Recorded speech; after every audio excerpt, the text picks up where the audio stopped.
कि अच्छा। हमें ना ऐसे रहता है कि मैं थोड़ा सा जो इंद्र तृप्ति कर रहा हूँ या कर लेता हूँ, उससे तो मैं कहीं ना कहीं से बच ही जाऊंगा। उसमें जरूर मेरे को तो शायद कोई कष्ट नरक वगैरह नहीं जाना पड़ेगा, और कोई चांस नहीं है। थोड़ा बहुत मैं कभी कभी बीच में कुछ भी इंद्र तृप्ति मार देता हूँ या जो भी करता हूँ, उसमें कहीं ना कहीं ये हमारे मन में है कि तुम बच ही जाएंगे, कोई चांस नहीं है इसमें, मतलब इसलिए तो हम लोग नहीं हो पा रहे पूर्ण रूप से।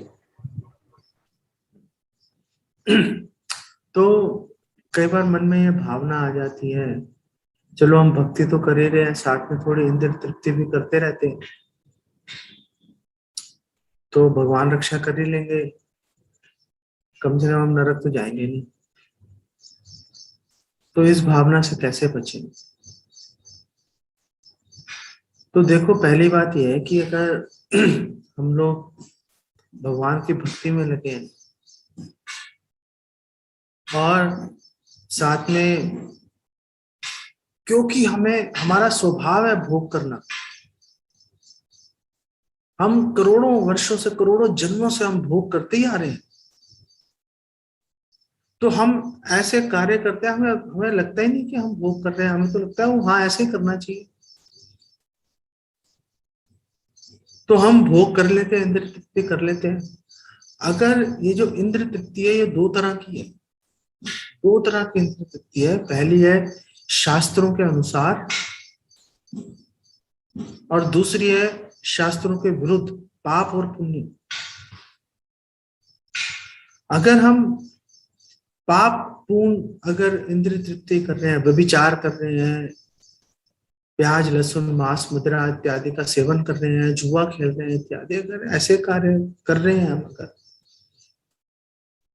तो हमें, अगर हमने उसका पश्चाताप नहीं किया, प्रायश्चित नहीं किया, तो हमें वो भोगना पड़ेगा उसका फल। पहली बात। अब हमने शास्त्रों के अनुमोदित, जो शास्त्र कह रहे हैं चलो ऐसा कर सकते हो, हमने शास्त्रों के द्वारा जो सम्मत है उसके अनुसार हमने भोग कर लिया, तो क्या उस भोग करने के कारण, इंद्रिय तृप्ति करने के कारण, क्या हम नरक चले जाएंगे? नरक तो नहीं जाओगे, क्योंकि पाप ही नहीं किया तो नरक क्यों जाओगे? लेकिन आपको बहुत बड़ी सजा मिलेगी,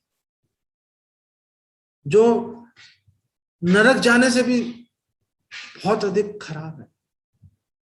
वो सजा क्या है, वो दंड क्या है, कि हम भगवत धाम नहीं जा। जब तक हमारे मन में लेश मात्र भी भोग की इच्छा रहेगी, हम कुछ भी कर ले, चाहे हम नरक नहीं जाए, नरक तो नहीं गए, नहीं जी नरक नहीं गए, हम ब्रह्मलोक चले गए, हम इंद्रलोक चले गए, हम नरक तो नहीं गए ना, हमें हमें कोई कड़ाई में थोड़ा ना तल रहा है। लेकिन प्रश्न सिर्फ एक ही है जो महत्वपूर्ण है, बाकी सब बकवास है। वो प्रश्न ये है, क्या भगवत धाम गए या नहीं गए? ये बता दो। भगवत धाम नहीं गए, सब बेकार है। लेश मात्र भी अगर हमारे मन में भोग की इच्छा रहेगी, तो कभी भी भगवत प्रेम, कृष्ण प्रेम, कभी भी हम, जो शुद्ध कृष्ण प्रेम है, कभी भी हम प्राप्त नहीं कर पाएंगे। तो क्या बिल्कुल बंद कर दें उसको? शरीर के निर्वाह के लिए जितना इंद्रियों को संतुष्ट करना आवश्यक है उतना करते रहो। और ऐसे नहीं है कल से ही आप सब रघुनाथ दास गोस्वामी बन जाओ, नहीं,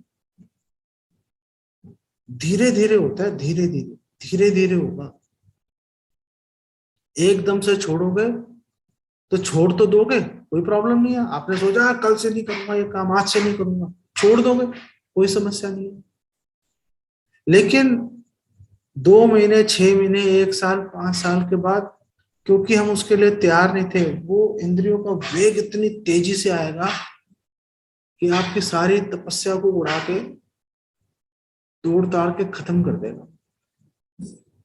इसलिए धीरे धीरे कदम उठाना, एक एक करके आराम आराम से, आराम आराम से करना, ज्यादा अच्छा है। और अगर कभी स्वभाववश इंद्र तृप्ति हो जाए तो तुरंत मन में ग्लानि और पश्चाताप का भाव लेके आना चाहिए। और ये बार बार इस बारे में हमें अपने व्रत को, अपने वचन को हमें दोहराना चाहिए कि दोबारा नहीं करूंगा, दोबारा नहीं करूंगा। भगवान क्षमा कर देते, भगवान क्षमा कर देते, लेकिन कभी ना कभी हमें इसे रोकना ही पड़ेगा। नहीं रोकेंगे भगवत धाम नहीं जाएंगे, और कहीं भी चले जाएंगे पूरे ब्रह्मांड के अंदर, कहीं चले जाएंगे, भगवत धाम नहीं जा पाएंगे। भगवत धाम जाने की एक ही शर्त है कि मन में केवल और केवल भगवान की सेवा की भावना होनी चाहिए। कृष्ण सेवा की भावना के अतिरिक्त अगर कोई भावना होगी, कभी भगवत धाम नहीं जा। अगर हम ये कीमत देने के लिए तैयार है, इंद्रिय तृप्ति करने में कोई परेशानी नहीं है, करते रहो। लेकिन अगर ये कीमत ज्यादा लग रही है, हम नहीं दे सकते ये कीमत, हम तो भगवत धाम जाके रहेंगे, फिर हमें इस विचार से, इस भावना से हमारे मन में इंद्रिय तृप्ति की भावना कम होगी और धीरे धीरे छूट जाएगी। जो भी होगा, देखो जो भी होगा, भक्तों के, वरिष्ठ वैष्णव के, गुरु के आश्रय से, उनकी डांट फटकार खा के होगा। आप सोचो मैं अकेले कुछ कर लूंगा, अकेले बैठ के, वो नहीं, वो ना आज तक कोई कर पाया, ना आगे कोई कर पाएगा। गुरु की, वरिष्ठ वैष्णव की शिक्षा दीक्षा, गुरु की मार्गदर्शन की, उनकी सलाह मशवरे की, उनके आश्रय की नितांत आवश्यकता है, उसके बिना बात नहीं। ठीक है जी, वैसे समय नहीं, लेकिन फिर भी ना इतना ये इम्पोर्टेंट है, क्योंकि कई भक्तों का प्रश्न रहता है इसमें कि ये तो काफी ऊंचा है शास्त्रों के हिसाब से करना, लेकिन जो शास्त्रों के विरुद्ध जो पाप है, हम उसकी बात करेंगे, उससे उससे भी बचा जा सकता है, उससे भी हम बच जाएंगे, या उससे बचने का कोई चांस नहीं है। जैसे आपने बताया गिलानी करो, पश्चाताप करो, शास्त्रों के विरुद्ध ही हम छोड़ पा रहे हैं, मतलब ऐसी स्थिति है, बहुत शिकायत करते हैं। अगर शास्त्रों के विरुद्ध कार्य किया तो क्या उससे नहीं हम बच पाएंगे? गरुड़ पुराण में कहा है कि आपने एक बार हरि नाम ले लिया आपने, तो आप उतने पाप कर नहीं सकते जितने वो उद्धार कर देंगे। आप हरि नाम लोगे, आप हरि नाम लोगे तो आपके सारे पाप कट जाएंगे आपके। लेकिन फिर हम पाप करेंगे, फिर हरि नाम लेंगे, कट जाएंगे, फिर पाप करेंगे, फिर हरि नाम लेंगे, कट जाएंगे। तो हमारे मन में भावना आ जाएगी चलो हरि नाम से कट तो रहे हैं। तो अब हम क्या हुआ, अब हम पाप से निकलकर अपराध में घुस गए। पाप का इलाज है, पाप का इलाज है, पाप का उपाय तो हरि नाम हो गया, लेकिन अपराध हो गया तो क्या करेंगे? अब नाम के प्रति अपराध हो गया। नामनो बलाद यस्य ही पाप बुद्धि, कि नाम के बल पर अगर किसी की पाप बुद्धि हो गई, वो तो अब नाम के प्रति अपराध हो गया। अब बहुत बड़ी समस्या खड़ी हो गई। हरि नाम की सेवा करनी थी, हरि नाम को संतुष्ट करना था, हरि नाम से बचेंगे, उसके प्रति अपराध करना शुरू कर दिया। अब कौन बचाएगा? अब कौन बचाएगा? हरि स्थाने अपराधे तारे हरि नाम, हरि नाम है अपराधे। वो अगर हरि नाम के प्रति अपराध कर दिया, फिर कौन रक्षा करेगा? फिर तो हमारे लिए कोई आशा की किरण ही नहीं है। तो शुरुआत ऐसी ही होती है, चलो पाप हो गया, चलो चैंटिंग कर रहे हैं, बच जाएंगे, फिर करेंगे, फिर चैंटिंग करेंगे, जप करेंगे, बच जाएंगे, फिर चैंटिंग, फिर जप, फिर पाप, फिर चैंटिंग, फिर पाप, फिर चैंटिंग, फिर धीरे धीरे मन में ये भावना आ जाती है चलो चैंटिंग से बचाव तो हो ही रहा है। बस वो वहां पे वो विचार आते ही नाम अपराध शुरू हो जाता है, फिर प्रॉब्लम है। फिर हमारा जो जप का प्रभाव है आच्छादित हो जाता है, ढक जाता है। हम भक्ति में आगे बढ़ने की जो हमारी क्षमता है वो खत्म हो जाती है। जब तक उसका निवारण नहीं हुआ तब तक नहीं बच पाएंगे। तो क्या पापों का निवारण हो जाता है? हो जाता है। लेकिन अगर बार बार करते रहेंगे तो वो फिर हम पाप से निकल के अपराध की श्रेणी में चले जाते हैं, फिर वो बहुत तकलीफ दे कार्य है, उससे बच के रहना चाहिए। तो ये और अंतिम प्रश्न है, अच्छा। कुछ भक्त बोलते हैं कि जब हम ऐसे कोई भक्त आके बोल देते हैं चलो धीरे धीरे करो, एकदम मत रोको, तो कहते हैं हमारी ना फिर प्रभु जी उस दिन के बाद ही इंद्र तृप्ति एकदम बढ़ जाती है, फिर हम तो जोर से कर, ऐसे भक्तों की शिकायत है। देखो, धीरे धीरे धीरे धीरे, जैसे कोई वरिष्ठ वैष्णव बोलेगा आप धीरे धीरे करो, तो वैसे हमारी इंद्र तृप्ति बढ़ जाती है। तो वेल, चलो बात एक दृष्टि से ठीक भी है, लेकिन धीरे धीरे करने में सुरक्षा की भावना है। एक छोटा बच्चा है, वो मैराथन नहीं दौड़ सकता, उसको, छोटा बच्चा है वो बेबी स्टेप ही लेगा, छोटे छोटे कदम उठाएगा, वो ज्यादा अच्छा है।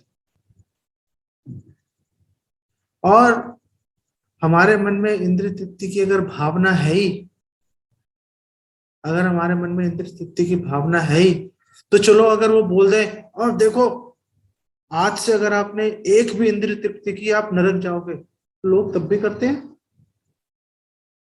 लोग तब भी करते रहेंगे, क्योंकि स्वाभाविक है। तो ये जो बात है ना, कि जब वरिष्ठ वैष्णव बोलते हैं चलो धीरे धीरे कर लेना, लेकिन अगर आपको लगे आप ज्यादा क्वालिफाइड हो, आप में ज्यादा क्षमता है, तो फिर धीरे धीरे क्यों करोगे? फिर आप जितनी आपकी क्षमता है उस उतनी आप करो, क्षमता से अधिक मत करो। कहने का मतलब ये है, क्षमता से अधिक मत करो। इसका मतलब क्या है? व्यवहारिक रूप से इसका मतलब यह है कि आप भोग को, इंद्र तृप्ति को रोको आप। फिर जब आपको प्रॉब्लम्स आने शुरू हो जाए तो उससे अटके मत रहो, थोड़ा सा स्टैंडर्ड अपना घटाओ, देखो कि आपका स्तर क्या है, किस स्तर पे हुआ। जब आपको अपना एक स्तर मिल जाएगा कि हाँ भाई यहाँ पर जो है, इस स्तर पे हम जो है, हम इसको करते पा रहे हैं लंबे समय तक, हमें कोई प्रॉब्लम्स नहीं आ रही, हम आराम से कर पा रहे हैं, तो अब आपको पता चल गया आपका ये स्तर है। अब यहां से आपको पता चल गया, पता है कि अब मुझे धीरे धीरे धीरे धीरे कदम ऊपर उठाने हैं। वहां से अगर आप तेजी से आगे बढ़ोगे ना तो प्रॉब्लम्स आ जाएंगी। वहां से आपको बढ़ने का एक ही तरीका है कि धीरे धीरे ऊपर उठोगे आप, उस समय तेजी से नहीं उठ सकते। तो पहले आप इंद्र तृप्ति को रोकने का प्रयास करो, जितना भी रोक सकते हो। फिर प्रॉब्लम्स आए तो उसको एडजस्ट करके अपना लेवल पता कर लो कि हाँ ये स्तर है आपका करंट। फिर वहां से ऊपर धीरे धीरे आप कदम बढ़ाओगे, समस्या नहीं है। लेकिन कोई भी बात है, हिरण्यकशिपु भी, रावण भी, शास्त्रों का सहारा लेकर, शास्त्रों के प्रमाण से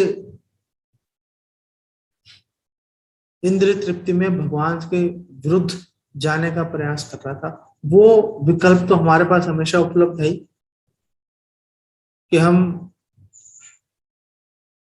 प्रवचन का कोई भी हिस्सा एक निकाल के, या शास्त्रों की कोई युक्ति निकाल के हम बोल सकते हैं देखो यहाँ पे लिखा हुआ करना है, हाँ हम तो यही कर रहे हैं भाई, करते रहो, करते रहो।